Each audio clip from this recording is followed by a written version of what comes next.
Well, unfortunately, it's been another violent weekend in the district. Since Friday evening, 5 people have been shot in D.C.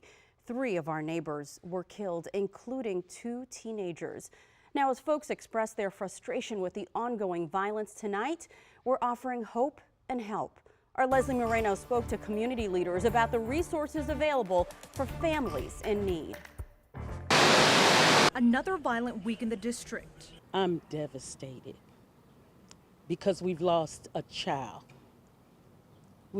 Our community doesn't have the support that it needs. On Friday night, an 18-year-old man was killed and 2 others injured at 16th and W Street Southeast in historic Anacostia. On Saturday night, a 38-year-old man was shot and killed in the 700 block of Atlantic Street. That's in the Washington Highlands section of Southeast.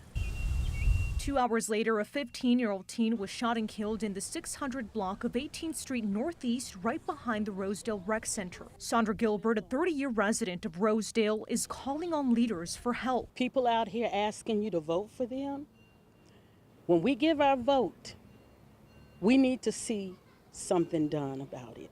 Pastor Tony Herndon with Grace Nation Ministry works with families across the DMV impacted by gun violence, offering counseling, mentoring, food, and most recently working in D.C. at the Juvenile Detention Center. We're going inside to hear what they have and what they're going through so that we can help bring that into fruition, because right now we're making all the decisions for them without even really knowing what's really the problem. The service helps teens re-enter society with a plan and a support system families trust. Go into the areas where there's a lot of conflict and to be able to help young people come out from there so they can re-enter back into society and give them a purpose to live for. Community members say they'd like to see more officers and more funding. Gilbert is hopeful the upcoming election will bring change. I'm heartbroken because I can imagine that parent or those parents losing a life that could have contributed to this community and beyond. My prayer, my hope is that with this new election coming, that we will see who cares about us. If you're interested in any of the resources Pastor Tony offers, we'll have all that info on WUSA9.com. If you have any information on any of the shootings, call police right away. In Northwest D.C., Leslie Moreno, WUSA9.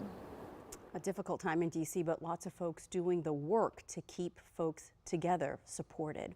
Well, we talk a lot about the gun violence in the district, and it's certainly a huge concern, but I do want to add a bit of context to these stories that we tell you each night. Even though it may not feel like it, based on the latest statistics from D.C. police, violent crime, including homicides, are actually down compared to this time last year. So at this point in 2023, 94 people were killed on city streets. Right now, 73 of our neighbors have lost their lives. And while that number is still too big and too many lives have been lost, that is a decrease of 22%.